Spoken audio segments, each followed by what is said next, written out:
उसके बाद आपके सामने एप्लीकेशन फॉर्म ओपन हो जाएगा। Test applied for law admission test, discipline पे आपने ला लिखना है और यहाँ पे आपने अपनी जो है वो जो नियरेस्ट सिटी है आपकी सिटी के करीब तरीन या आपकी सिटी वो सिलेक्ट कर लेनी है। फिर आपने इस पेंसिल के निशान पे जो है वो क्लिक करना है। फिर आपके सामने जो है वो एजुकेशन फॉर्म आ जाएगा। यहाँ पे आपने अपनी कंट्री सेलेक्ट करनी है। मेरी जो है वो पाकिस्तान है तो मैं पाकिस्तान को सिलेक्ट करूँगी, ये रहा। उसके बाद आपने अपना बोर्ड सेलेक्ट करना है। यहाँ फिर सिटी आ जाती है। सिटी के बाद आप अर्बन एरिया से हैं या रूरल। फिर आपने यहाँ पे अपना प्रोग्राम लिखना है, लाइक आपने अगर एफएससी की है या आईसीएस की है वो आपने यहाँ लिखनी है।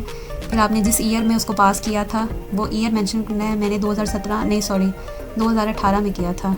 उसके बाद आपने यहाँ पे टोटल मार्क्स लिखने हैं 1100 और जो ऑब्टेन्ड मार्क्स है वो यहाँ लिखने हैं। ये लिखने के बाद आपने सेव एजुकेशन पे क्लिक कर देना है।